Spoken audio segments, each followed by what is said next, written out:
Ancient coastlines were charted by map makers whose names have vanished from memory. These phantom maps are more than just lost artifacts. They are missing chapters in the story of human discovery itself. By the end of this journey, you will understand why the disappearance of these guides rewrites our entire perception of the past. We will investigate how an entire Roman world map could simply vanish, and what secret routes the most powerful maritime traders deliberately erased. What does it say about us that so much of our own history has been lost to time? A scholar in a dusty archive turns a fragile page and freezes. The text describes a magnificent world map, a detailed Roman masterpiece showing lands and seas from Britain to the Seers, the people of the Far East. He searches for this map for years, scouring every known collection, but it is nowhere to be found. He has not simply failed to find an old document. He has encountered a phantom. Phantom maps are these ghosts in the historical record. They are not merely old or damaged charts. They are cartographic works we know existed because ancient writers mention them, describe them, and sometimes even complain about their inaccuracies, yet the physical objects themselves have vanished. Think of them as missing characters in the story of our past, referenced by name but absent from the stage. The great geographer Strabo, for instance, wrote extensively about the work of earlier mapmakers like Eratosthenes, whose map of the entire known world was a marvel of its age. We have Strabo's descriptions, his critiques, his admiration, but the map itself, the one Eratosthenes actually drew, has been erased by time. The same is true for the original world maps of Ptolemy, whose mathematical instructions for mapmaking survived for centuries, while the maps that illustrated his texts did not. The significance of this void is staggering. It represents a fundamental gap in our understanding. Our current knowledge of ancient geography is like a puzzle with half the pieces gone, forcing us to guess at the complete picture. If we possessed the full Roman world map, the one that might have hung in a senator's villa, how would it change our perception of their trade routes? Would it show a tentative, speculative coastline for Africa, or a confident, well-charted passage to the east? What secrets were held in the navigation charts of the Vikings, those masters of the North Atlantic? Could their lost sea guides reveal knowledge of lands west of Greenland, predating the famous voyages of Columbus by centuries? These phantom maps are more than lost artifacts. They are missing chapters in the epic of human discovery. Each one represents a collective understanding of the world that has since been scattered to the winds, challenging the neat and tidy narrative we have constructed. Their absence forces a humbling question. If we have lost so much, how can we ever be certain we know the full story? This leads us directly to the people who drew these ghostly guides, the hands that first gave them form. The Phoenicians guarded their trade routes with a silence as deep as the ocean. For centuries, these master mariners from the eastern Mediterranean held a monopoly on the most precious commodity of the Bronze Age, tin, which was essential for making bronze. Their ships, sleek and fast, ventured far beyond the Pillars of Hercules, what we now call the Strait of Gibraltar, into the stormy and unknown Atlantic. They reached the tin-rich islands of Britain, a journey that would have been unthinkable without detailed navigational aids. We know they must have possessed sea charts. Ancient historians like Strabo explicitly state that the Phoenicians kept meticulous records of coastlines, harbors, and currents, yet we have found nothing. Not a single scrap of Phoenician parchment or a wax-coated wooden tablet with those secret routes etched into its surface has ever been recovered. This absence is not an accident of time. It is a direct result of a calculated business decision. The Phoenicians' entire economic power was built on their exclusive knowledge of where to find valuable resources and how to sail there safely. Sharing that knowledge would have meant economic suicide, so their charts were likely treated as state secrets, copied onto perishable materials like papyrus or leather that decayed quickly, and perhaps even deliberately destroyed when they became obsolete or when a ship was captured. Think of them not as maps for public use, but as the proprietary data of the most powerful shipping corporation the ancient world had ever seen. Their complete disappearance speaks to a successful, centuries-long campaign of information security. What exactly did we lose when those charts vanished? Experts suggest they would reveal a staggering early understanding of Atlantic geography. The Phoenicians may have known about ocean currents like the Gulf Stream, understood the seasonal wind patterns that could carry a ship to the Americas, and charted islands in the Atlantic that later cultures would only rediscover hundreds of years later. Some even speculate that their knowledge was so advanced, it was passed down in fragments and eventually incorporated into later, surviving maps, like a ghostly outline beneath a new painting. The mystery of their missing work is a haunting one. What secrets of early Atlantic exploration died with those sailors, their knowledge dissolving into the very waves they once mastered? This maritime void left by the Phoenicians finds a strange parallel in the lost work of a legendary Greek explorer whose name we know, but whose map we can no longer see. Hecataeus of Miletus committed the known world to bronze. In the intellectual ferment of the 6th century before the Common Era, this pioneering Greek geographer did not sketch his vision on perishable papyrus. He reportedly engraved it onto a durable sheet of bronze, a permanent record meant to last for the ages. His map depicted the Earth as a perfect circular disk, floated on the all-encircling stream of Ocean River. At its center, he placed the Greek world with Europe, Asia, and the land he called Libya arranged around the familiar sea. This was not just a drawing, it was a comprehensive worldview accompanied by his written work, Travels Round the Earth. For generations, his text was a cornerstone of geography, quoted and debated by later historians. His influence was immense, providing a baseline that thinkers like Herodotus would later challenge and refine. We know his map existed, we know it was revolutionary, and we know it is gone. The bronze tablet has vanished, presumably melted down for its metal value centuries ago. His written work survives only as scattered quotations in the texts of others, like finding a few scattered bricks from a legendary fortress. This creates a profound gap in our knowledge. How did the Greeks truly see their world before the great historians shaped the narrative? Hecataeus gives us the before picture, but we are looking at it through a shattered mirror. His disappearance points to a troubling pattern. Foundational works, the very first of their kind, seem peculiarly vulnerable to being lost. They are the prototypes, the originals that are copied, summarized, and eventually replaced until the initial source is forgotten and discarded. The loss of Hecataeus and his bronze map is a cultural amnesia that sets the stage for an even greater catastrophe, the burning of the greatest library the ancient world had ever known. The intellectual heart of the ancient world held a cartographic treasure beyond measure. Within the great library of Alexandria, scholars from across the Mediterranean gathered not just texts but maps. They collected the works of explorers like Pytheas, whose own lost account described a circular Britain and the mysterious northern sea of ice. They held the logs of Nearchus, the admiral who meticulously charted the coast from the Indus River to the Persian Gulf for Alexander the Great. This was not merely a library, it was a global data center, a geographical repository intended to contain the entire known world within its scrolls and charts.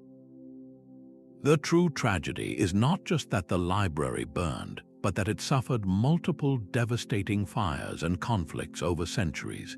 Each event, from Caesar's civil war to later religious conflicts, chipped away at this collective memory. Historians now estimate a staggering 90% of all classical geographical writing was lost in these repeated catastrophes. This is not a minor gap in the record, it is a chasm. We are not reading the complete works of the ancient geographers. We are piecing together their ideas from quotations and critiques written by others, like trying to understand a masterpiece painting by looking only at the fallen chips of paint on the floor. What revolutionary ideas turned to ash? Did a map in that library accurately depict the monsoon winds of the Indian Ocean, knowledge that would not be rediscovered for centuries? Was there a chart suggesting the southern tip of Africa could be rounded, a secret known to a few and then forgotten? The sheer scale of the loss means we are forever reconstructing a ghost of ancient knowledge, a pale imitation of what was once understood. From this vast repository of vanished wisdom, one specific Roman marvel stands out as a particularly painful phantom, a map so grand it was meant to be seen by all. A public map carved in stone for all to see proclaimed the reach of an empire. In the very heart of ancient Rome, on a portico wall near the Forum, stretched the crowning achievement of Marcus Vipsanius Agrippa. This was no mere sketch on a scroll, but a massive world map completed around 7 years before the Common Era, a visual declaration of Roman power and knowledge. For years, Agrippa had compiled information drawn from the meticulous reports of military surveys and the logs of merchants traveling to the farthest corners of the known world. His map was the ultimate synthesis of this intelligence, a sprawling depiction of the empire from the misty shores of Britain to the incense-rich lands of Arabia. It was geography as propaganda, showing every citizen exactly how vast their domain had become. This masterpiece was accompanied by detailed commentaries, listing the distances between major cities and describing the customs of conquered peoples. Yet, despite its public location and immense size, the physical map is gone. Not a single fragment of the carved surface has ever been found. Its disappearance is a catastrophe for our understanding of the Roman mind. We are left with second-hand descriptions, forcing historians to become detectives, piecing together the Roman worldview from scattered archaeological finds and brief mentions in texts. What imperial secrets did that stone canvas hold? Did it show tentative routes beyond the empire's borders, hinting at future ambitions for conquest? Did it accurately chart the great rivers of Germania or the full extent of the Sahara, knowledge that would be lost for centuries after Rome's fall? The map's data, however, did not completely vanish. Scholars believe its geographical core, its measured distances, and its conception of provinces was copied and recopied by scribes. This information likely flowed into the foundational work of later cartographers, perhaps even influencing the great Ptolemy himself. But the original, the grand vision in stone, was lost, leaving a phantom outline that would be filled in by a very different era. Medieval monks, hunched over parchment in candlelit scriptoria, became the unexpected guardians of this faded Roman knowledge. A medieval monk's hand moved carefully across the parchment, tracing lines that were already centuries old. He was not creating a new map, but preserving the ghost of one. The document he copied was a Roman masterpiece, a schematic diagram of the entire imperial road network stretching from Britain all the way to India. Today, we know this document as the Peutinger Table, a magnificent medieval copy. But the original Roman scroll, likely crafted in the 4th or 5th century, is a true phantom. It represented the ultimate expression of Roman logistical power, a visual guide to moving armies, goods, and information across a vast empire. What we possess is a copy of a copy, a whisper of the original's intent. Cartographic historians studying the table can see the gaps left by time and transcription. Entire regions are missing or compressed, their distances warped by generations of scribes who may not have fully understood the geography they were duplicating. Perhaps most intriguing are the possible Christian additions, small symbols or place names superimposed over the original pagan Roman perspective. The phantom we are chasing is the true Roman original, a document that would show the empire's nervous system without any medieval interpretation. What purely Roman geographical concepts were lost? Did the original include more precise notations about travel times, the locations of imperial posting stations, or details about frontier regions that were later deemed unimportant? The copy we have is a treasure, but it is also a palimpsest with the pure Roman vision lying just beneath the surface, forever out of reach. This act of medieval preservation, however flawed, created a bridge across the Dark Ages. And it was not the only bridge being built. While European monks safeguarded Roman knowledge, a brilliant new center of learning was rising in the East, where Arab scholars were not just preserving ancient maps but actively expanding them. In the vibrant heart of Baghdad, scholars within the House of Wisdom were performing a quiet revolution in mapmaking. They did not merely copy the ancient Greek texts they preserved, they actively corrected them. The brilliant mathematician Al-Khwarizmi and his contemporaries pored over Ptolemy's geography, identifying its errors in the length of the Mediterranean Sea and the shape of the Indian Ocean. But their ambition went far beyond revision. They synthesized this classical knowledge with a constant, living stream of new data arriving from the farthest reaches of the known world. Arab merchant ships, masters of the monsoon winds, were regularly sailing to the bustling ports of China, the spice islands of Southeast Asia, and the gold-rich coasts of East Africa. The logs of these sailors, filled with first-hand accounts of coastlines, sea routes, and foreign cultures, were raw intelligence that fed directly into the creation of new, sophisticated world maps. These were not simple diagrams, they were complex scientific instruments, likely incorporating advanced mathematical projections and a coordinate system far more accurate than anything available in Europe at the time. We know these maps existed because geographers of the era wrote about them in meticulous detail, describing their scale and their scope. Yet the physical maps themselves, the grand world charts drawn on parchment or paper, have almost entirely vanished.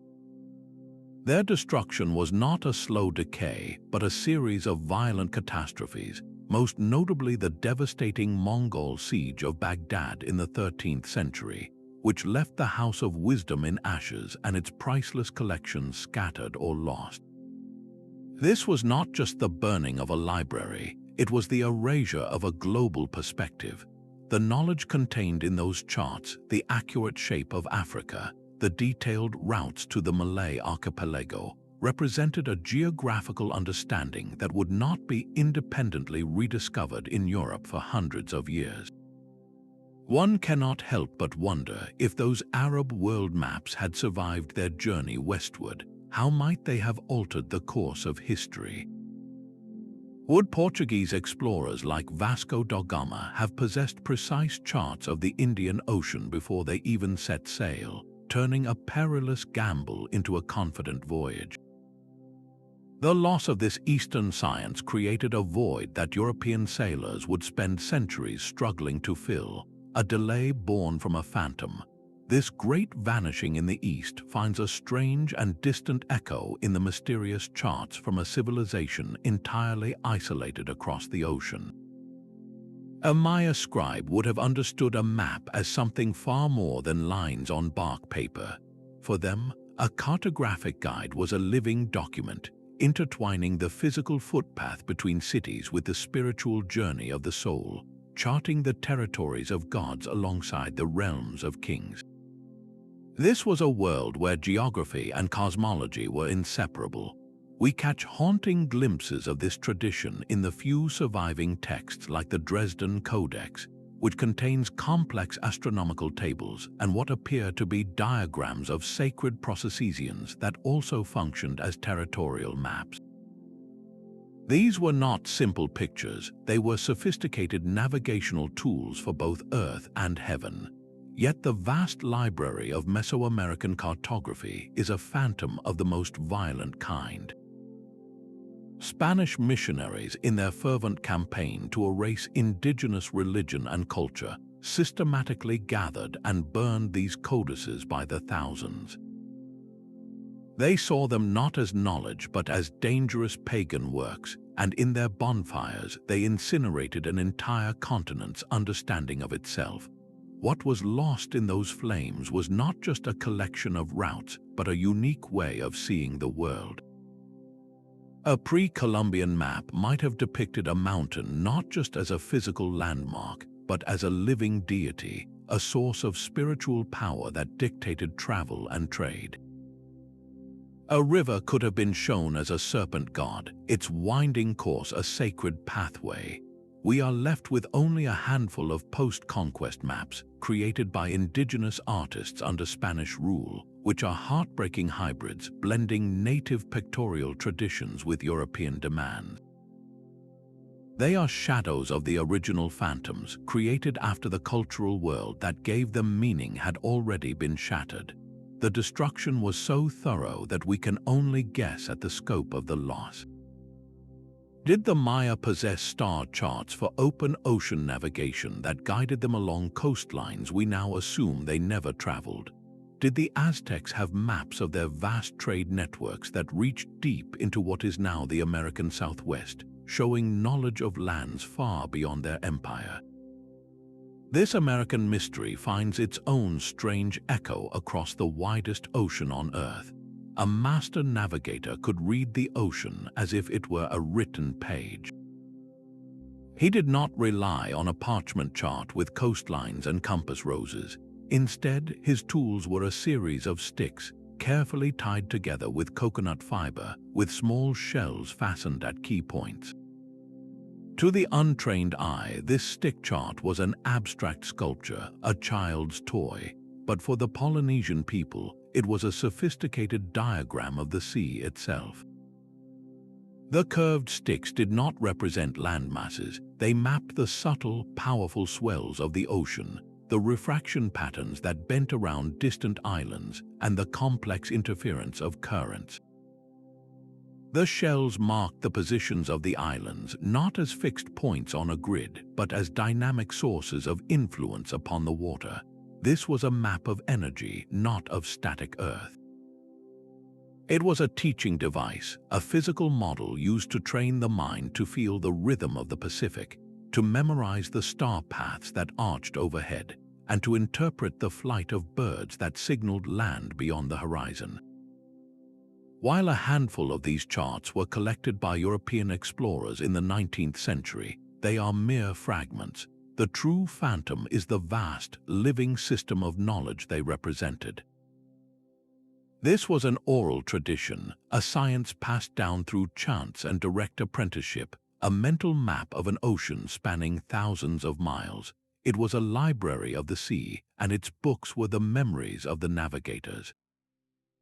With the arrival of European ships and modern instruments, this ancient practice went into a steep decline. The last true master navigators took the full, nuanced understanding of the Pacific's pathways with them, leaving behind only the simplified stick charts we can see in museums today. So much of the nuance is gone, which specific wave patterns pointed to an archipelago that remains undiscovered. What secret, shorter star paths were known only to a few families, routes that could shave weeks off a voyage? The loss of this knowledge represents one of history's most profound disappearances of an entire geographic intelligence. This stands in stark contrast to the phantom maps of medieval Europe, which were meticulously inked onto durable vellum, yet vanished all the same. A 13th-century cartographer dips his pen, drawing lines that do not follow the coast but radiate from central points across the sheepskin. These are room lines, a web of constant compass bearings that allowed a sailor to chart a direct course across the open sea. The Portolan chart he is creating is a sudden miracle of accuracy. Coastlines of the Mediterranean, once drawn as vague, symbolic shapes on medieval world maps, now snap into a recognizable, practical form. Harbors, headlands, and shallow hazards are marked with a precision that feels alien to its time. And this is the core of the mystery. We have many beautiful Portolan charts from the 14th and 15th centuries, but the very first ones, the prototypes that started this revolution, are utterly gone. Their sudden appearance is like finding a fully formed modern airplane in a world of horse-drawn carts. There are no clumsy early attempts, no half-finished sketches showing the idea in development. The first Portolan charts we have are already perfect, which means they must be copies of something older, something that has vanished without a trace. So what were those original guides? Historians are left to piece together the clues. The knowledge is too good, too complete, to have been invented in a single lifetime. It speaks of generations of accumulated nautical experience. Some speculate the prototypes were based on Byzantine sea manuals, compiled when the Eastern Roman Empire still controlled the Mediterranean. Others see the clear influence of Arab navigation, with their advanced understanding of celestial coordinates and wind patterns. There is even a tantalizing possibility that these charts preserved fragments of Roman peripli, the coastal sailing directions that were the state secrets of Agrippa's time. The Phantom, then, is not just a single map, but an entire lost school of practical cartography that bridged the ancient and medieval worlds. What cartographic genius first decided to center the map on the sea itself, rather than on land, creating a tool for sailors rather than priests or kings? What forgotten mathematician worked out the geometric puzzle of projecting a curved coast onto a flat sheet of vellum with such stunning accuracy? The answers died with those first charts. Their perfection hints at a golden age of Mediterranean seamanship we can only dimly perceive, a collaborative effort between cultures that has been erased by time, leaving only its magnificent orphaned children behind. This Mediterranean enigma, a revolution with no visible beginning, finds a startling parallel in the courts of China, where an emperor's command would lead to the creation and subsequent disappearance of the greatest map of its age. The vast treasure fleets of the Ming Dynasty were guided by maps that charted the entire Indian Ocean. Under the command of the Admiral Zheng, in the early 15th century, colossal wooden ships, some reportedly over 400 feet long, sailed in massive armadas from China to the coast of East Africa. They did not travel blindly. Court records and surviving texts describe the use of detailed marine charts, often drawn on long scrolls that employed an advanced grid system for accurate positioning. These were not just pictures of coastlines, they were sophisticated navigational instruments, likely incorporating depth soundings, notes on monsoon wind patterns, and the locations of fresh water and safe harbors across thousands of miles of ocean. The Chinese perspective was uniquely comprehensive, built upon centuries of accumulated knowledge and the Hongwu Emperor's earlier efforts to gather geographical intelligence from foreign merchants. The fleets produced detailed itineraries and coastal views, known as the Mao Kun map, which recorded everything from the layout of Hormuz to the trading posts of Zanzibar. Yet, the vast majority of these masterpieces are gone. The great irony is that this golden age of Chinese exploration was followed by a deliberate turn inward. A new emperor seeking to consolidate power and resources saw the expensive voyages as a threat. The fleet was dismantled, and in a calculated act of isolationism, the court bureaucrats systematically destroyed most of the logs, charts, and records, deeming them dangerous distractions from domestic affairs. This was not an accident of fire or decay, but a purposeful erasure of a global outlook. The loss is catastrophic for our understanding of world history. It means we are missing the Asian view of the 15th century world, a view that was arguably more accurate and extensive than anything in Europe at the time. What did the Chinese know about the shape of Africa? Did their charts hint at the northern coastline of Australia, a land they called the continent of the red-faced black birds, centuries before European explorers claimed its discovery? The Phantom of Zheng's charts forces us to confront a haunting question. Why did some maps survive the ravages of time while so many others vanished without a trace? The answer lies not in a single disaster, but in a complex web of human decisions and fragile materials. A water-damaged parchment map slowly delaminates in a forgotten archive, its ink fading to the faintest brown, the coastlines it depicted dissolving back into a blank page. This quiet decay is the most passive reason these guides vanished, a simple consequence of their physical forms. Papyrus cracks and crumbles. Parchment made from animal skin is susceptible to mold and fire. Paper, for all its utility, is wonderfully flammable. Yet the true story of their disappearance is written not by time alone, but by human hands. Wars have consistently targeted the very places where knowledge was stored.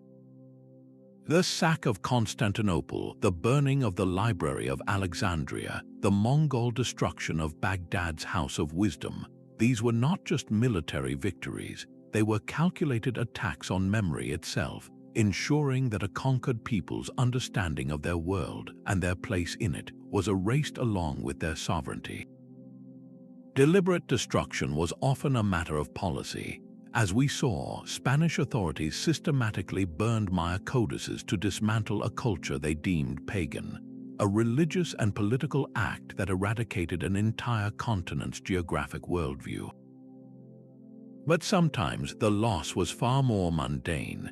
A map could simply become obsolete. A new trade route is discovered, a more accurate chart is drawn, and the old one, filled with what was once priceless information, is tossed aside, its vellum perhaps scraped clean to be reused for a more fashionable text. Its geographical insights, once the foundation for an empire's commerce, are suddenly worthless. Even the portability that made a map so useful was its greatest vulnerability. A sea chart on a voyage could be lost to a storm. A traveler's pocket map could be stolen or discarded. A single scroll in a fleeing scholar's bag could be the last copy of a phantom, lost forever in the chaos of displacement.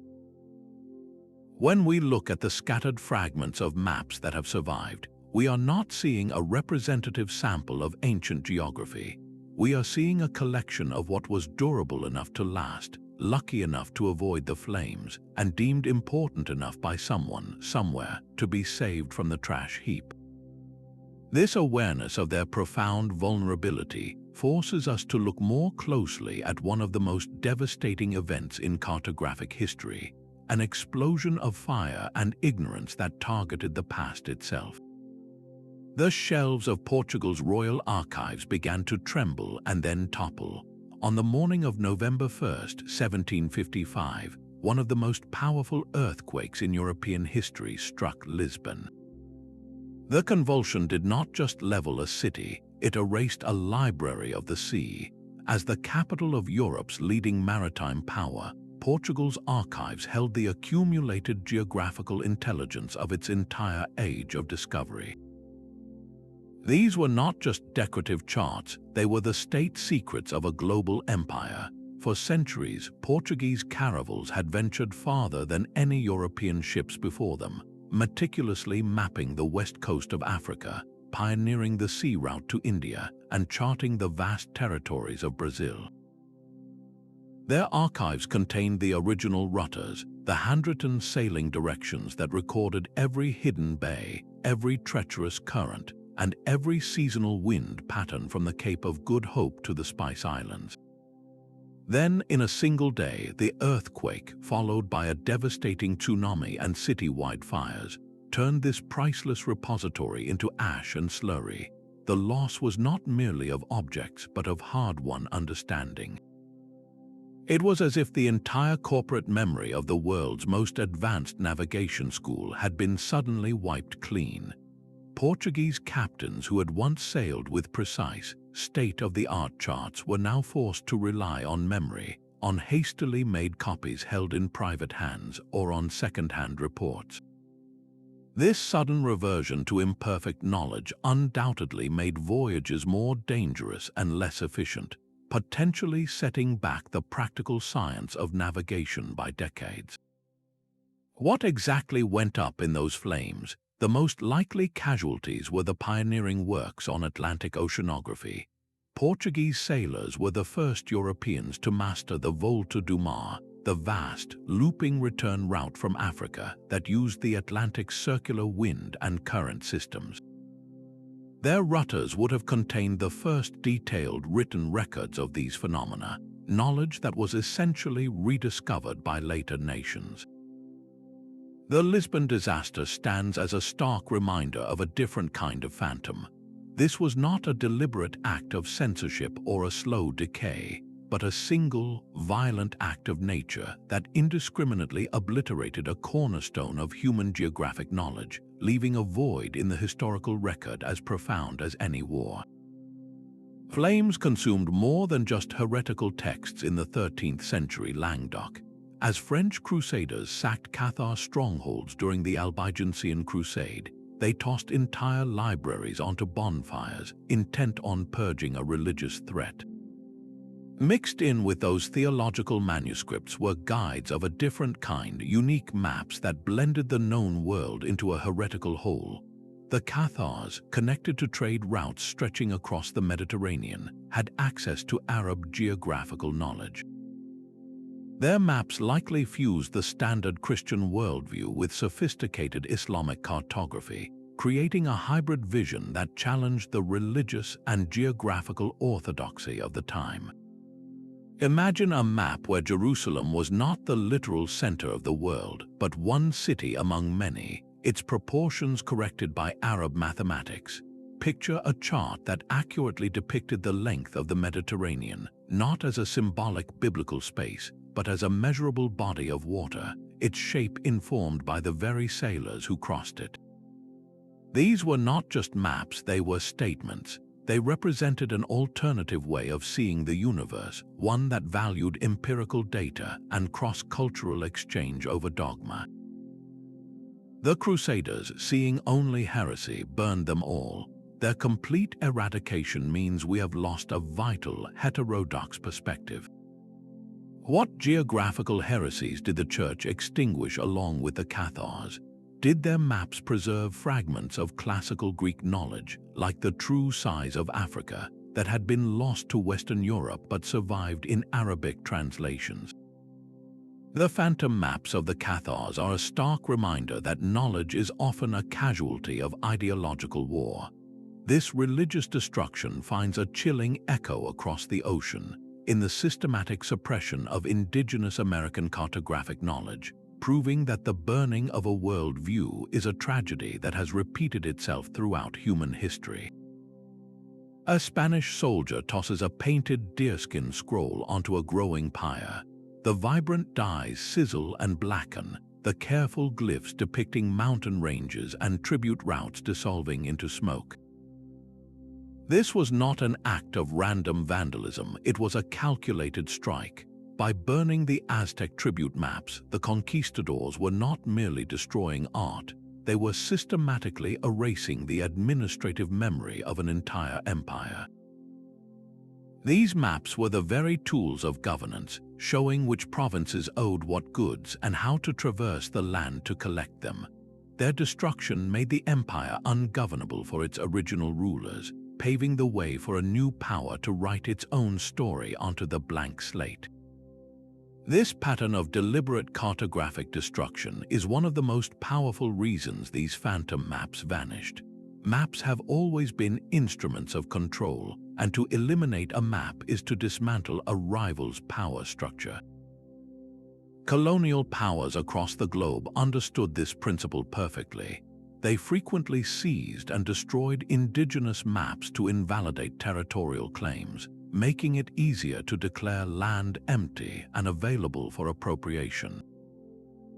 A shoreline drawn by a native hand was proof of prior knowledge and ownership, so into the fire it went.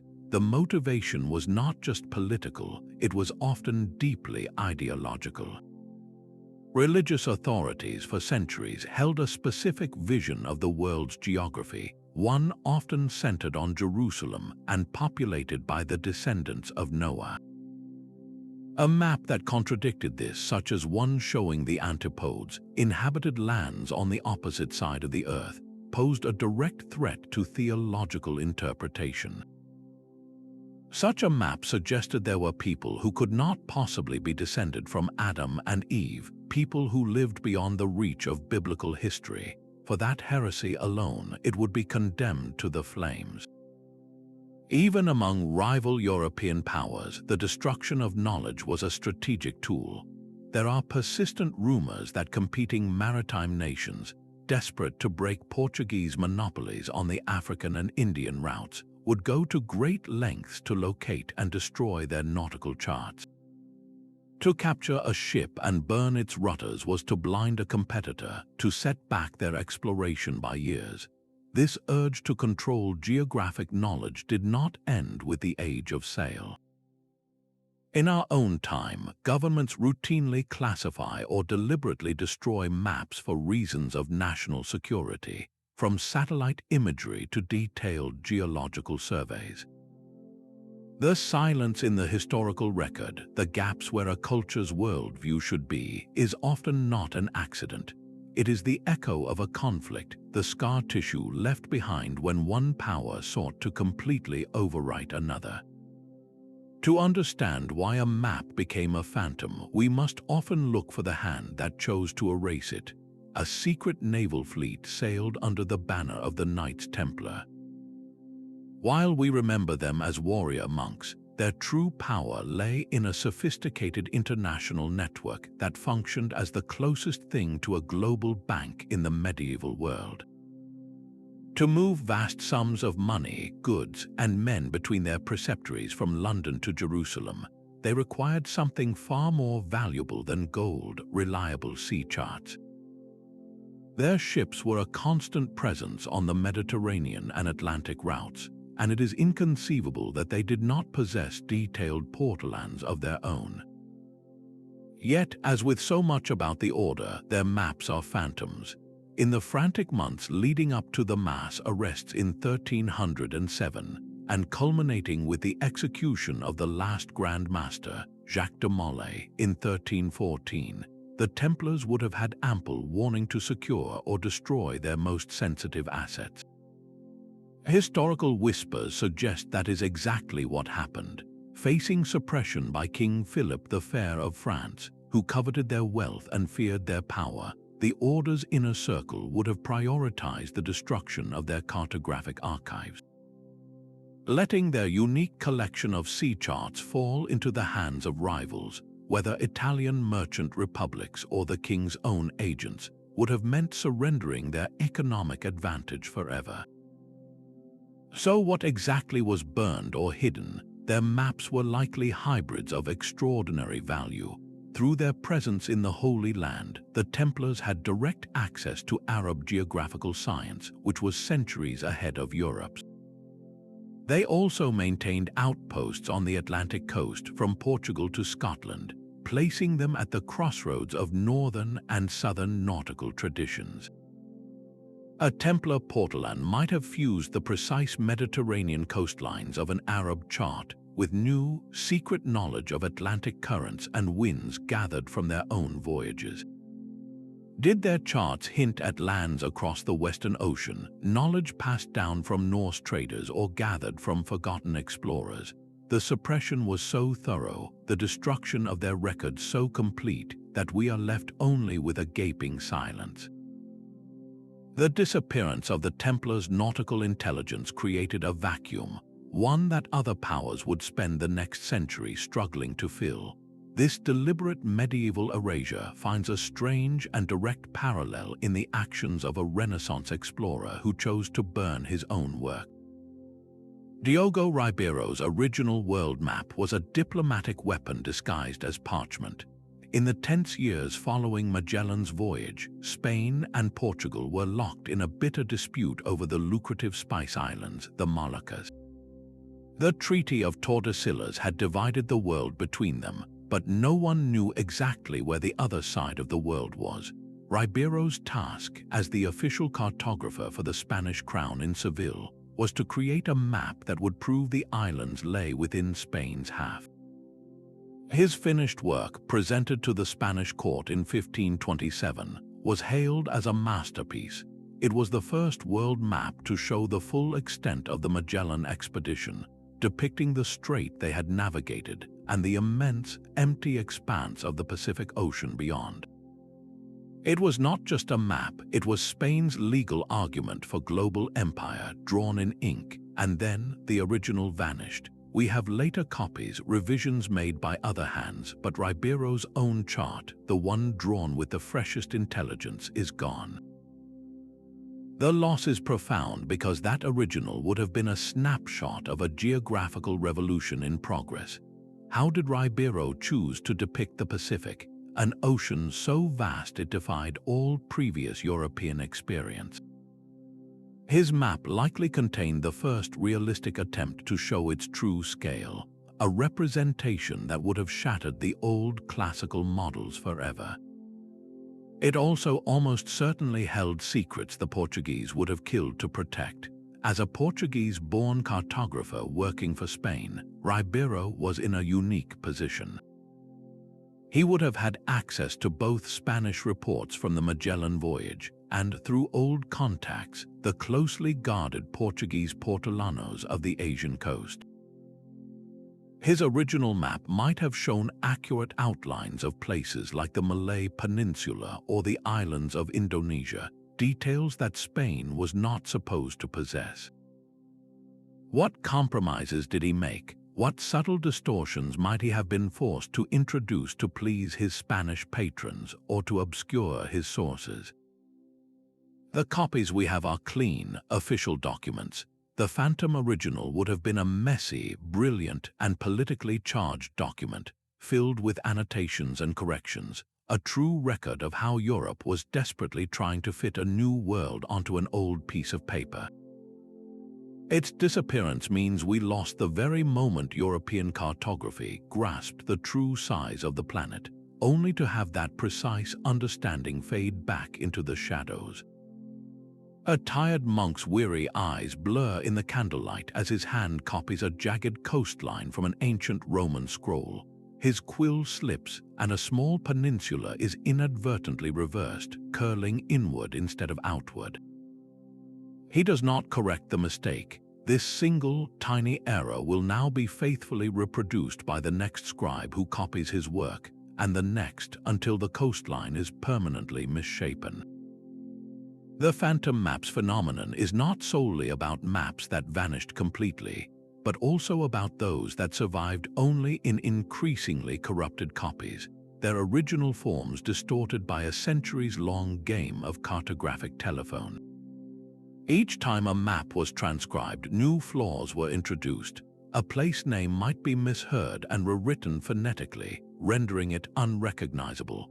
A mountain range could be simplified into a single, symbolic peak. An entire island, mentioned in a margin note, might be drawn onto the main chart by a well-meaning but misguided copyist. The geography of the original was slowly smoothed away, like a stone worn down by a river. Sometimes the corruption was not accidental but deliberate. A medieval scholar, looking at a Roman map depicting a vast southern continent, might decide to update it with the latest travelers' tales, sketching in the kingdom of Prester John or the monstrous races said to inhabit the edges of the world. He was creating a hybrid, a palimpsest of geographical understanding that ultimately obscured the original vision. The famous Hereford Mappa Mundi is a perfect example of this layered corruption. It is not a single map from one time, but a magnificent collage. It likely contains fragments of Roman geography, like the British Isles, filtered through generations of copies and then overlaid with biblical events, mythical creatures, and medieval political boundaries.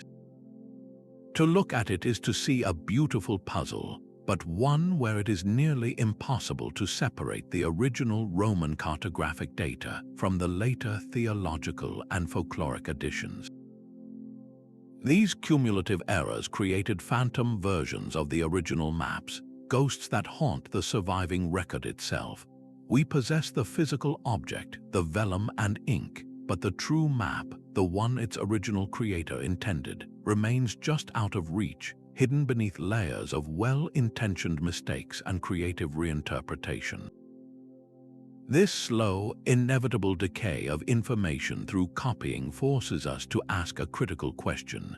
If the maps that survived are so often corrupted, how can we possibly hope to reconstruct the ones that were lost completely? A single line of ink on a yellowed parchment ignited a firestorm in the world of cartography. In 1965, a map unlike any other was presented to the public, a document that seemed to depict the coast of North America, labeled in Latin as Vinland. It appeared to be a medieval map drawn decades before Columbus set sail, and it showed a vast island west of Greenland. If it was genuine, this was not merely an old drawing, it was the ultimate phantom, a surviving copy of Viking geographical knowledge, concrete proof that Europeans had not only reached America, but had mapped it centuries before anyone else. The initial excitement was electric, but it was quickly followed by deep suspicion. The map became a battleground for experts, a contested object whose very existence is now a mystery in itself. The debate has raged for decades, swinging back and forth with each new scientific analysis. The ink was tested, and some studies suggested it contained a modern synthetic compound that would prove it a forgery. Yet other analyses argued the compound could be a contaminant or a natural byproduct of the ink's centuries of decay. The parchment itself is genuinely old, but a forger could have acquired antique parchment to draw upon. This is the core of the problem. The Vinland map represents a different kind of phantom, one whose ghostly presence is not confirmed by its absence, but by our inability to definitively prove whether it was ever truly real to begin with.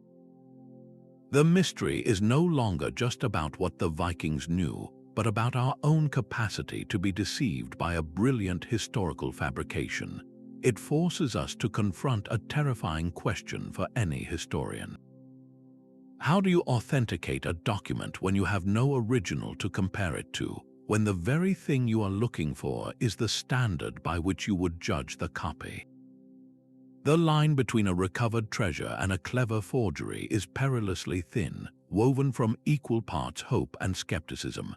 This authentication challenge extends far beyond a single map. Think of the countless archives and private collections around the world, their basements and vaults filled with uncatalogued documents. How many other geographical forgeries are waiting to be discovered, or worse, have already been accepted as genuine and woven into our historical narrative? The phantom here is not just a lost map, but the truth itself, which can be so easily manipulated. This profound vulnerability in our past connects directly to the modern world. Today, our digital maps and geographic data face their own form of vanishing. File formats become obsolete, hard drives fail, and cloud services can shutter without warning. The digital preservation efforts of our era are a direct response to the ancient problem of loss, a high-tech battle against the same forces of time and neglect that consumed the parchment of the Vinland map. We are creating our own future phantoms, maps that could one day be just as unreadable as a faded medieval scroll. A wooden board, once used for a wax map, now sits blank under the harsh light of a spectral imaging camera. To the naked eye, it is empty, a simple piece of ancient wood. Yet the camera detects something else entirely, the ghostly chemical impression left behind by a stylus pressing into wax that melted away 2,000 years ago. This is digital archaeology, a new frontier in the hunt for phantom maps. It does not search for the maps themselves, but for their echoes. The most powerful tool in this quest is multispectral imaging.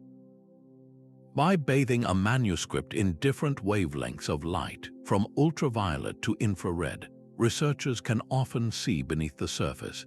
They can read the erased text of a map on a palimpsest, a parchment that was scraped clean and reused, revealing the original cartography hiding beneath a later religious text. The erased geography literally bleeds through the vellum. Another method relies on the power of words alone. Linguistic detectives analyze the place names recorded in ancient travel logs or poems. The specific name for a river or a mountain pass, its origin and meaning, can act like a fingerprint, pointing back to a specific lost map or a particular school of cartography that first recorded it. If multiple texts from different authors all use the same unusual name for a distant bay, it strongly suggests they were all copying from a single, now vanished source map. Computer modeling takes this a step further. By feeding the geographical data from a surviving medieval map into an algorithm, researchers can sometimes work backward. The program identifies patterns, inconsistencies, and layers of information that hint at the map's own sources. It can suggest, for instance, that the strange, accurate shape of a coastline on a 15th century chart must have been copied from a much older Roman original, allowing us to digitally reverse engineer the phantom. Even the study of trade itself becomes a clue. We know from archaeological finds that Roman glassware reached Korea and African ivory was found in Viking graves. These objects did not teleport. Their movement implies specific, well-established trade routes. The existence of those routes, in turn, implies that someone, somewhere, had to have drawn a map. By analyzing the flow of goods, we can deduce the existence of the lost guides that made such long-distance commerce possible. This digital toolkit is our best hope for pulling these phantom maps back from the brink of oblivion.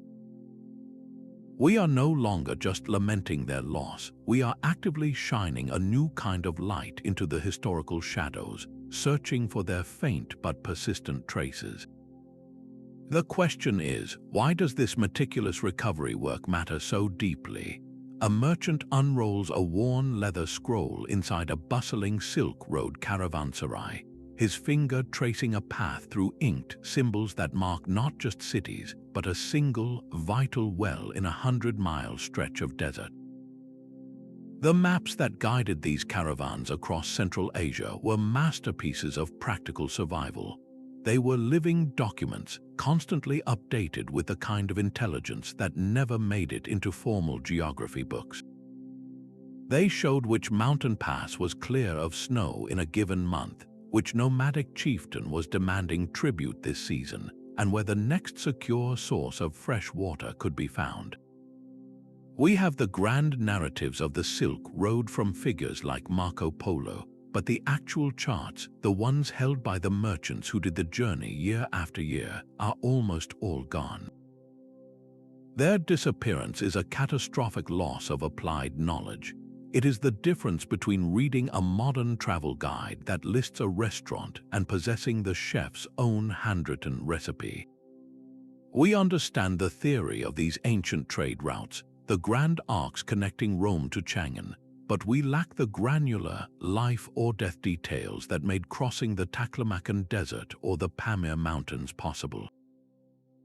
What sophisticated, real-time understanding of political alliances and environmental shifts enabled a merchant to know it was safe to travel through a certain valley this year, but not the next? These phantom maps encoded a deep, fluid wisdom of Eurasian geography that we can only guess at today. Their loss means we see the skeleton of ancient trade, but have lost the nervous system that animated it. This profound gap in our understanding of terrestrial commerce finds a direct parallel on the high seas, in another vanished tradition of wayfinding just as intricate and just as lost. An Alexandrian merchant unrolls a sheet of papyrus next to his precious periplus text. The document in his hand is a detailed set of sailing directions, a logbook of coasts and markets, but his eyes are fixed on the visual guide spread before him. This is his real treasure, a map showing not the whole world, but the practical, life-giving details of a single, vital trade route. While a handful of these periplus texts have survived the centuries, the maps that almost certainly accompanied them have all disappeared.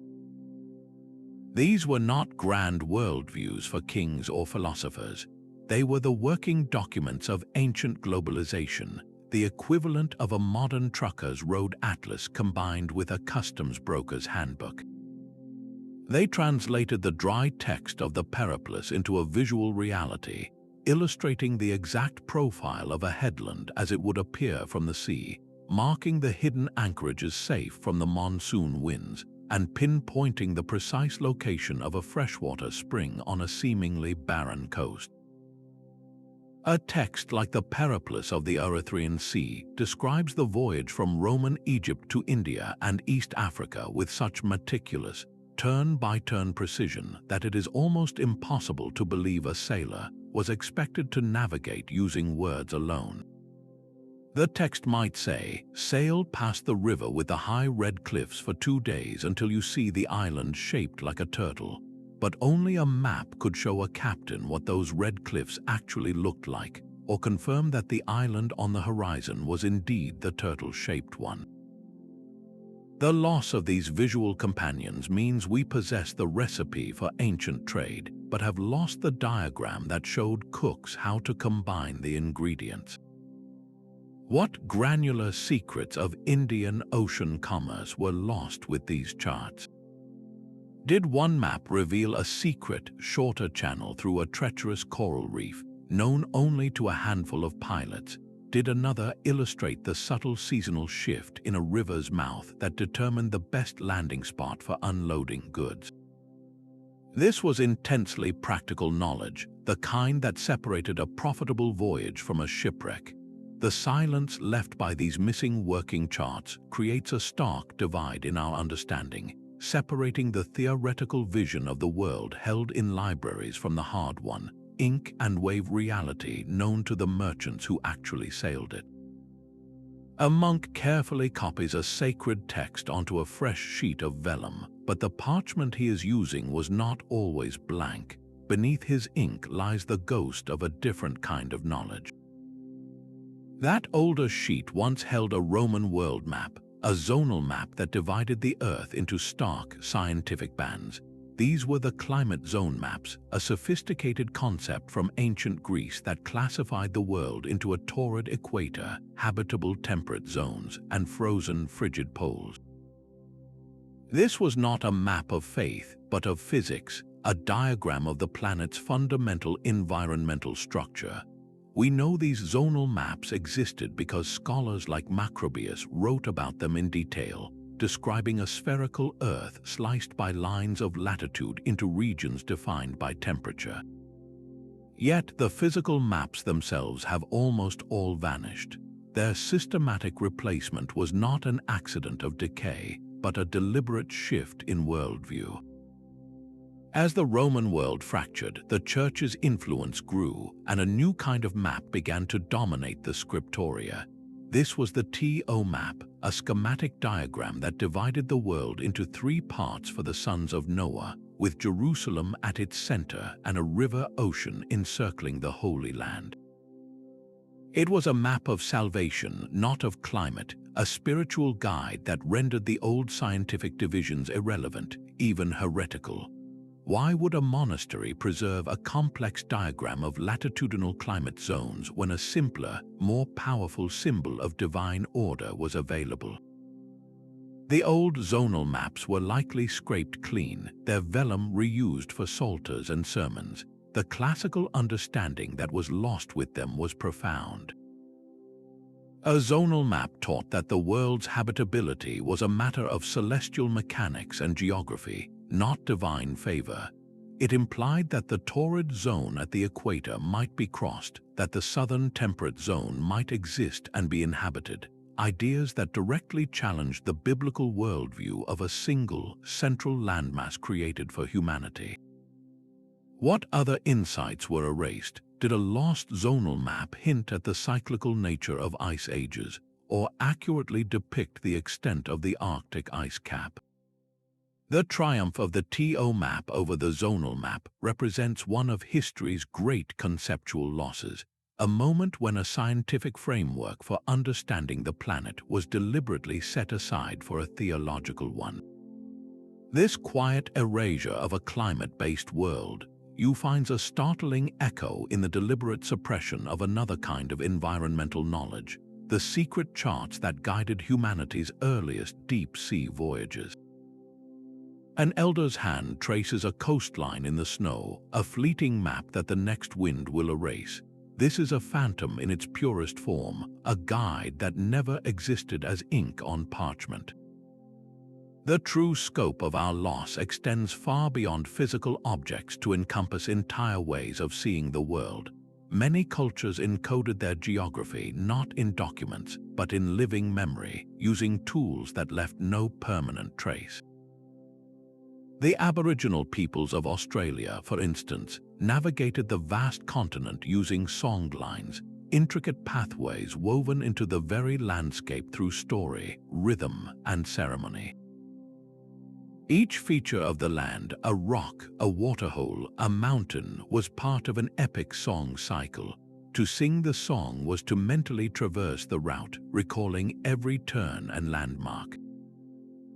This was a dynamic, living map, constantly renewed with each performance, yet to European colonists it was invisible.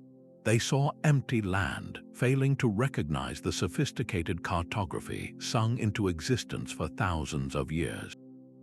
Across the Pacific, the Polynesian wave pilots held the entire ocean in their minds. Their stick charts were merely training aids for a mental model that understood the sea as a complex symphony of swells, refractions, and interference patterns.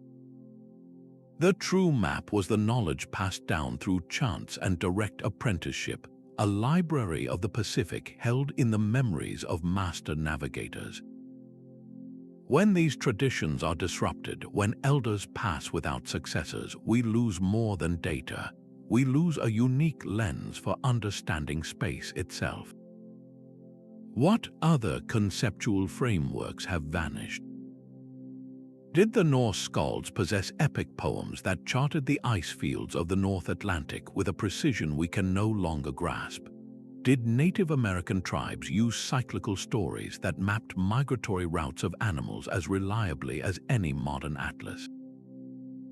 The silence left by these oral traditions is a different kind of phantom, one that challenges our very definition of a map. It forces us to ask what other profound understandings of our world have simply faded from memory, leaving us with a poorer, flatter version of reality. This conceptual loss brings us to a final, urgent question. In our own digital age, are we creating the phantom maps of the future? A Cistercian monk dips his quill, not to copy scripture, but to chart the vast economic landscape of his order. In the scriptoria of monasteries scattered across Europe, he and his brothers were compiling the secret administrative maps of their empire. These were not spiritual diagrams of the world's creation, but practical, detailed charts of their own sprawling network. They showed which distant grange produced the best wool, which river could float a barge of stone for a new abbey's construction, and which forest held the rights to timber and game.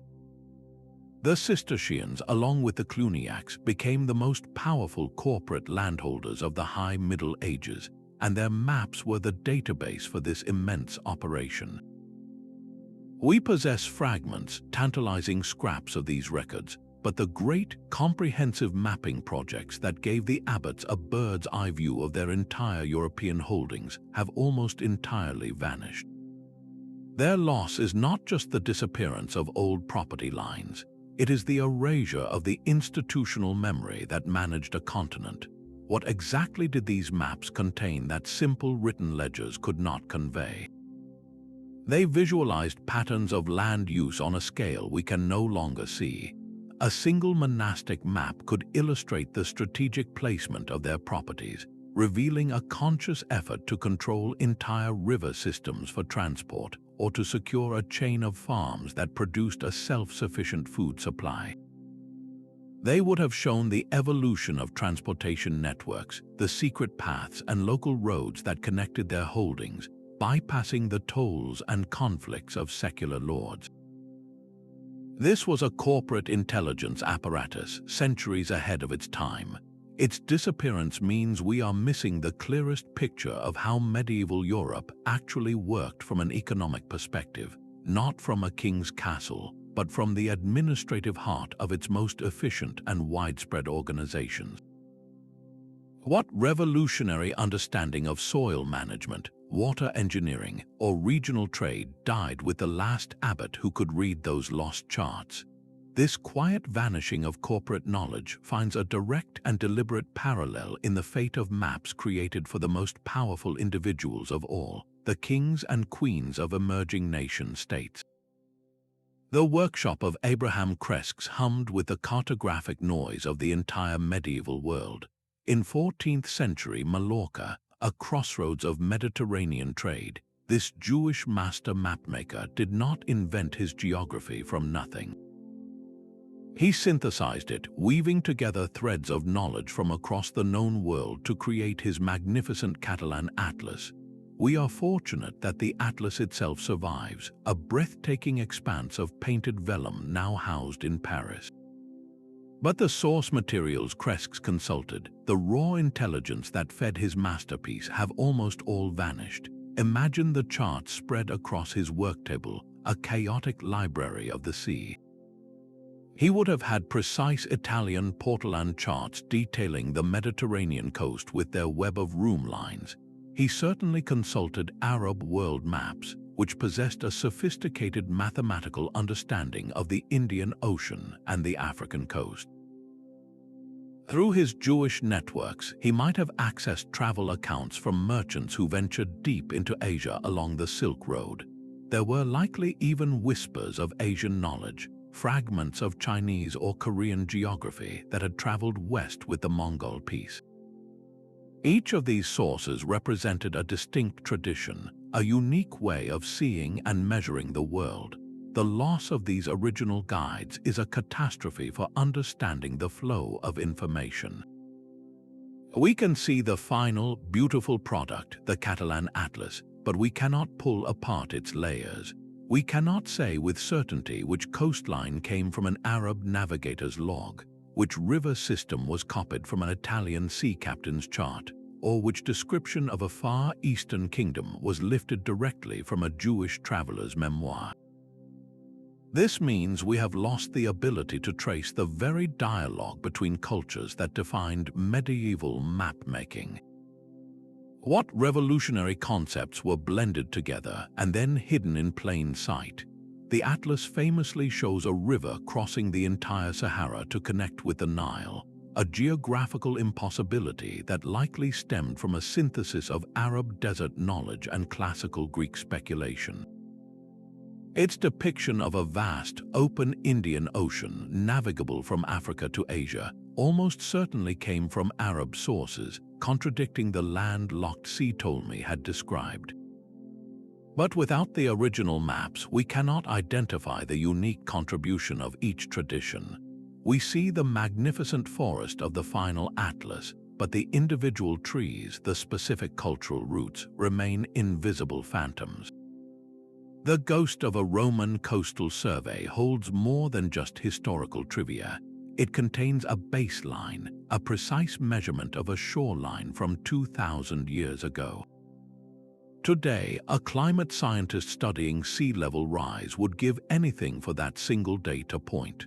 That phantom map is not merely a lost artifact, it is a vanished chapter in the Earth's own environmental history. Ancient cartographers recorded information we are only now learning to value. They noted the shifting courses of rivers, the advance and retreat of glaciers, and the exact locations of ports that now lie submerged beneath the waves. A detailed chart of the North African coast from Agrippa's map, for instance, would show us exactly how the Sahara has expanded, revealing patterns of desertification that are critical for understanding our current climate crisis. These guides were repositories of deep ecological memory, and their loss has blinded us to the long, slow rhythms of planetary change. Beyond environmental data, these maps encoded the logic of forgotten human networks. A Silk Road merchant's map did not just show a line between two cities.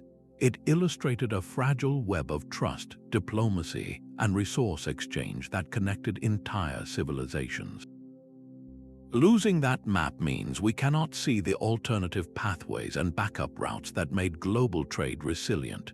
Perhaps a phantom chart of the Indian Ocean trade winds held the key to a more efficient, seasonal sailing route that modern shipping lanes have overlooked, a route that could save fuel and reduce emissions today. The void left by these phantoms also represents a loss of perspective. Our modern maps, for all their satellite precision, present a single, homogenized view of the world, a view shaped by specific economic and political priorities. A recovered Mesoamerican codex or a Polynesian wave chart would force us to confront a radically different understanding of space.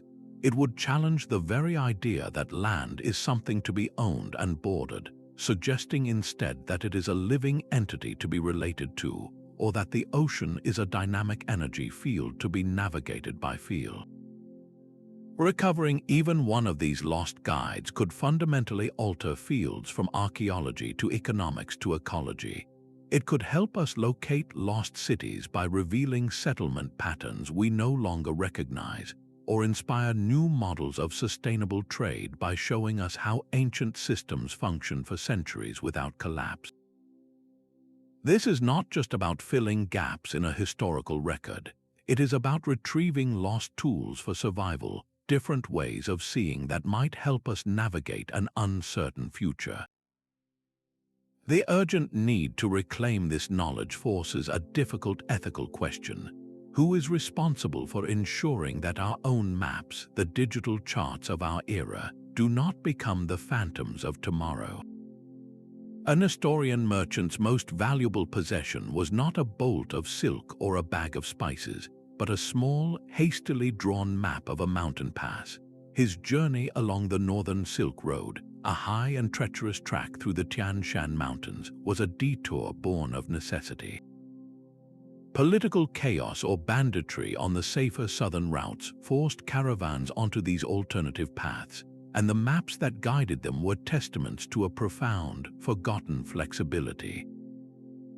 We have the grand narrative of the Silk Road, the well-documented main arteries connecting Chang'an to Antioch, but these phantom guides to the northern route are the missing chapters that explain how trade actually survived. They were not static documents, but living records of adaptation.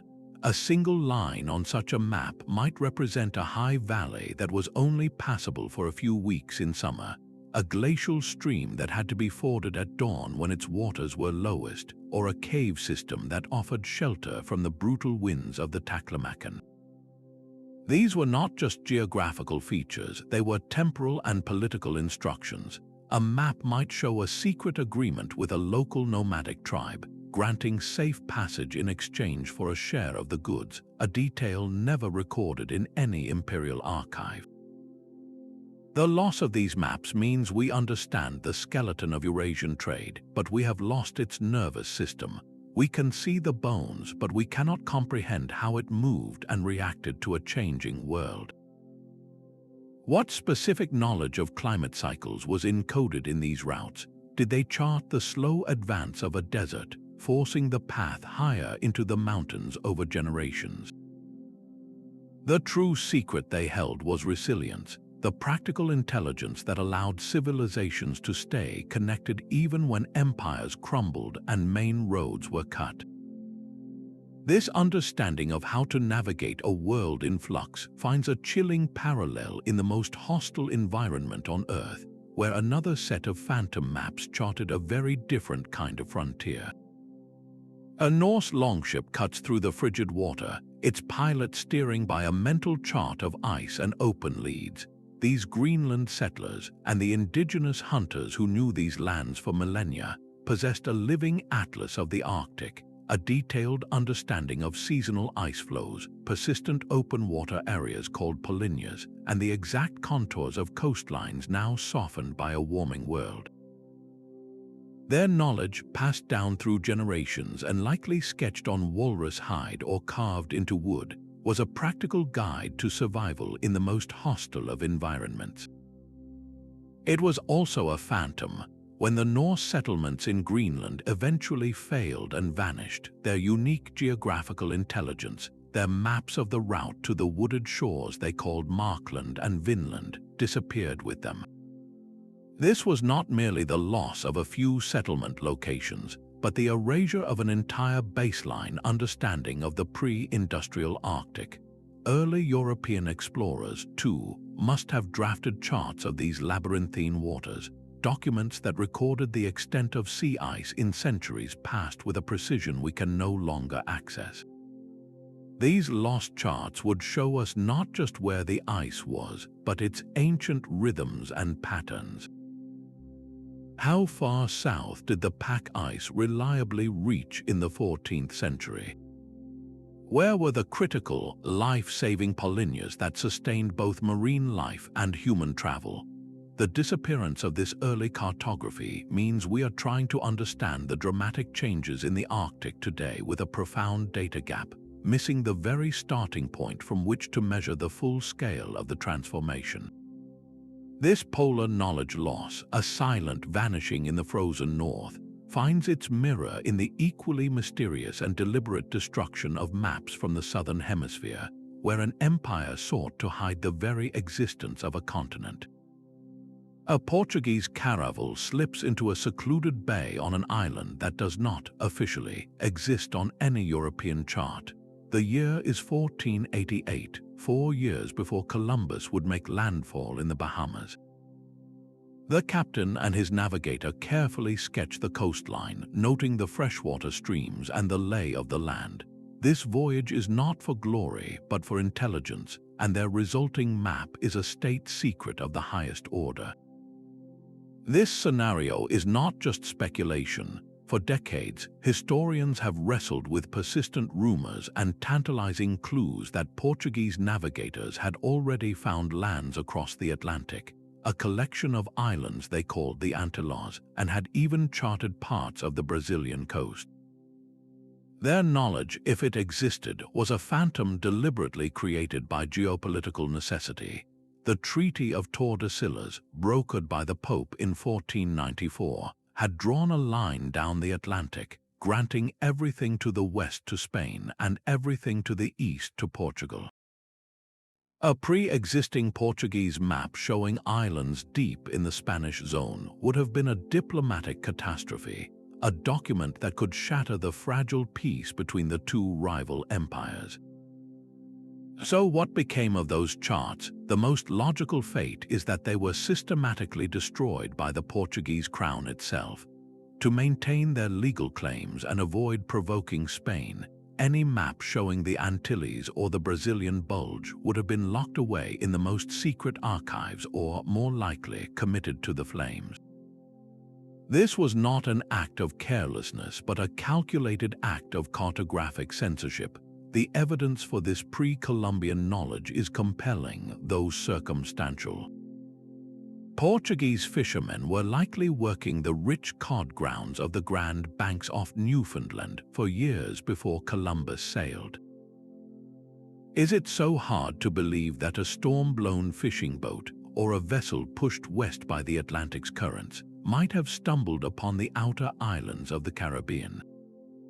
The Portuguese were also the undisputed masters of Atlantic exploration, methodically mapping the west coast of Africa. Their understanding of winds and currents, particularly the Volta du Mar, the large looping return route that used the Atlantic's gyre, could have easily carried a ship far to the west, directly to the shores of South America. The official discovery of Brazil by Pedro Álvares Cabral in 1500 has always seemed a little too convenient, almost as if he knew exactly where he was going. The loss of these potential Portuguese maps creates one of history's most frustrating gaps. It means the official story of European discovery, the one taught for centuries, might be built upon a foundation of deliberate silence. What did those lost charts truly show? Did they depict a chain of Caribbean islands accurately placed, waiting for a name? Did they hint at a continental landmass to the south, its outline familiar to a handful of initiates in the Lisbon court? The phantom maps of the Portuguese Antilles are a stark reminder that the history of exploration is not just a record of what was found, but also a story of what was chosen to be forgotten. This deliberate European silence finds a strange and distant echo in a much older mystery: the possibility that the greatest library of antiquity held maps showing the entire world, including continents no European would see again for 1,000 years. A royal cartographer in the Mali Empire would have drawn a map of the world centered on the Niger River, not the Mediterranean Sea. His chart would have detailed the intricate web of trade routes carrying gold from the southern forests to the great trading cities like Timbuktu, a network of power and commerce that was the lifeblood of the empire. We know this internal perspective must have existed because the empire's administration and its legendary wealth, epitomized by Mansa Musa's pilgrimage, depended on such precise geographical knowledge. Yet these indigenous maps, drawn on materials like leather, wood, or woven cloth, have almost all vanished. Their disappearance creates a profound silence in the historical record. We are left with magnificent but external views, like the Catalan Atlas, which shows Mansa Musa holding a gold nugget, a representation filtered through European awe and economic interest. It tells us what outsiders valued about Africa, but not how Africans understood their own continent. What was lost in that silence were unique spatial concepts. An Ethiopian monastic map, for instance, might have charted the course of the Nile not just as a physical river, but as a sacred artery connecting a network of monasteries and holy sites, its geography inseparable from its spiritual significance. A map from the Kingdom of Congo could have illustrated a sophisticated understanding of territorial control based on kinship and allegiance, rather than the hard, surveyed lines that European colonizers would later impose. The phantom maps of African kingdoms represent more than lost artifacts. They are the erased intellectual frameworks of entire civilizations. This means we are often trying to understand African history through a keyhole, forced to rely on the accounts of travelers and conquerors who often misunderstood what they were seeing. What complex territorial agreements between nomadic pastoralists and settled agriculturalists, once carefully mapped on animal skins, were lost to the elements or deliberately destroyed to dismantle pre-colonial authority. The void left by these guides means a fundamental part of the African story is missing: a perspective from the inside looking out. This erasure of a continent's internal world finds a haunting and parallel disappearance in the sophisticated cartographic traditions of Southeast Asia. A Srivijaya harbormaster would have possessed charts that showed not just coastlines, but the very breadth of the sea. His maps, likely drawn on palm leaves or bark paper, would have detailed the intricate waterways of the Indonesian archipelago with a precision born from generations of travel. They mapped the monsoon winds not as abstract forces, but as scheduled highways, their predictable arrivals and departures dictating the rhythm of all trade. These guides would have pinpointed the hidden freshwater springs on uninhabited islands, the safe anchorages shielded from sudden squalls, and the complex tidal races where two seas met in a churning line of foam. This was a deeply local and profoundly sophisticated knowledge, a cartography of lived experience. The empire's entire power was built upon its control of the Malacca and Sunda Straits, the vital choke points for all trade between China and India. It is inconceivable that they managed this dominance for 6 centuries without a rich tradition of map-making to guide their fleets and tax the ships that passed through their waters. Yet the tropical climate, with its relentless humidity and insects, devours organic materials. Palm leaf manuscripts crumble, bark cloth disintegrates, and what was not lost to decay was likely lost to the empire's eventual collapse, its capital swallowed by the jungle and its knowledge scattered. The void this leaves is immense. We have magnificent stone temples, but we lack the working documents that made their construction and the civilization itself possible. What unique perspective on the world did these maps contain? Did they chart the archipelago from a center within the islands themselves, rather than from the distant viewpoint of India or China? Would they have depicted sea monsters not as mythical beasts, but as symbols for very real navigational hazards like rogue waves or treacherous currents? Their disappearance means we are viewing Southeast Asian history through a thick fog, forced to interpret this mighty maritime empire through the records of its trading partners and rivals, who often misunderstood the source of its power. This pattern of loss is itself a kind of map. It charts the vulnerabilities of knowledge. Empires rise and fall, climates consume, and materials return to the earth. The phantom maps of Srivijaya, like those of the Phoenicians and the Maya, remind us that our historical record is not a complete library, but a salvage yard. What survives is often what was durable, what was lucky, and what was valued by the cultures that came after. The real mystery is not just what was on those lost charts, but why their absence feels so profound, as if we are missing a fundamental part of the story of the sea. Some maps were simply more valuable to keep than others. A merchant navigating the Mediterranean would protect his Portolan chart with his life, for it was the key to his livelihood.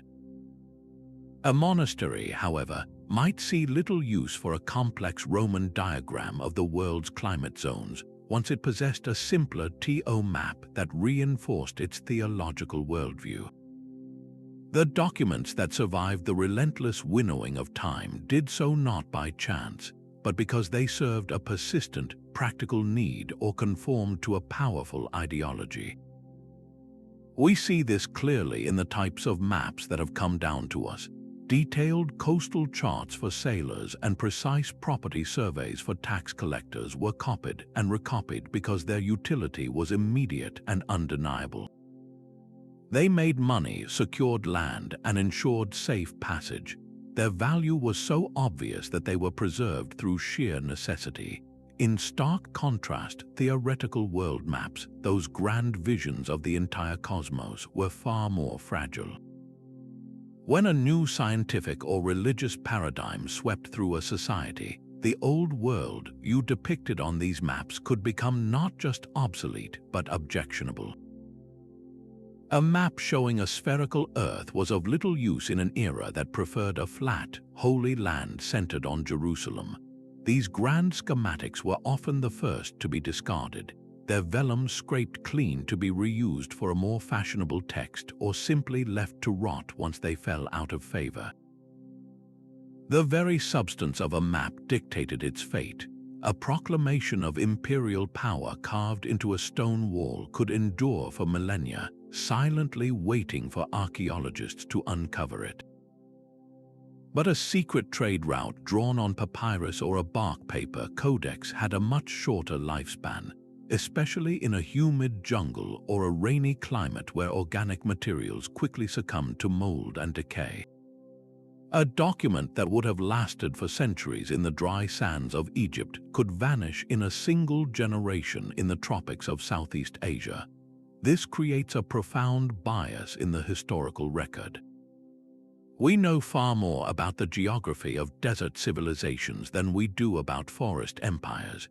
We possess more maps that reinforce the views of kings and popes than we do of maps that challenge them. The silent, empty spaces on our historical maps, the places we label as terra incognita, are often not a reflection of what was unknown, but of what was written on materials too fragile to last, or of worldviews that were deliberately erased. So when we look at the maps that have survived, we are not looking at a random sample of the past. We are looking at a collection of what was useful, what was orthodox, and what was durable. Every phantom map we have chased represents a crack in that carefully curated record, a glimpse of a different truth that did not make the final cut. This understanding of why maps vanish now forces us to confront a final, pressing question. In an age of digital maps and cloud storage, are we any better at preserving our own guides for the future? The true phantom of Carthage is not just its burned libraries, but the precise street map its city engineers consulted each day. Imagine a detailed plan of that legendary metropolis, showing not only the grid of its wealthy neighborhoods but the exact gradient of its famous sewer lines, the blueprint for its circular harbors, and the location of every public cistern. We know such plans existed because ancient sources describe the meticulous organization of great cities. For military control, tax collection, and water distribution, urban administrators required accurate, scalable maps. Yet from the sprawling grandeur of Babylon to the intellectual hub of Alexandria, not a single, complete official city plan from the ancient world has survived. We are left with fragments, forced to piece together urban landscapes from archaeological trenches and poetic descriptions, a task akin to reconstructing a modern subway system from a handful of station names and a few scattered tiles. The loss of these administrative guides means we see the skeleton of an ancient city, but we have lost its circulatory system. What revolutionary concepts of urban design were perfected and then forgotten? The Romans, for instance, were masters of hydraulic engineering. A recovered plan of Rome itself would not just show the Appian Way, but the precise slope of the aqueducts, the network of lead pipes feeding individual homes, and the complex overflow channels that prevented flooding. Such a document would reveal a sophistication in public utility management that rivals, and in some cases surpasses, modern practices. Without it, we can only guess at the full genius of their daily urban operation. This void extends to social organization as well. A city plan from Alexandria would illustrate the deliberate placement of the Great Library relative to the museum and the royal palace, a spatial arrangement designed to foster a specific kind of intellectual and political life. It would show us how the city's founders intentionally engineered a culture through architecture and urban flow. The phantom maps of these great centers represent a catastrophic loss of applied wisdom. How did the planners of Babylon manage traffic and sanitation for hundreds of thousands of residents? What secret passages and emergency water sources were charted for the citadel of Mycenae? We unearth their walls and artifacts, but the master document that gave it all meaning, the central plan that guided its growth and function, has turned to dust. This erasure of urban intelligence forces a deeply personal question. If we have lost the grand plans of entire cities, what hope do we have of finding the maps that guided a single human life? A pilgrim's most precious possession was a map that guided both his feet and his soul. While we have many of the written texts that served as medieval travel guides, describing the holy sites and listing the pious hospices where a traveler could find shelter, the visual maps that turned these words into a spiritual landscape have almost all vanished. These were not simple road maps. They translated the arduous 1,000-mile journey to Jerusalem into a series of sacred waypoints, each one a step closer to divine grace. Imagine a chart that did not just show the mountain pass through the Alps, but illustrated the exact spot where a saint was said to have performed a miracle, transforming a geographical obstacle into an opportunity for devotion. It mapped the soul's progression as carefully as the body's route. These phantom pilgrimage maps created a unique hybrid of navigation and theology. A standard Portolan chart for a sailor was a tool of pure pragmatism, its lines focused on the physical realities of wind and coast. But a pilgrimage map superimposed a layer of celestial meaning onto the earthly world.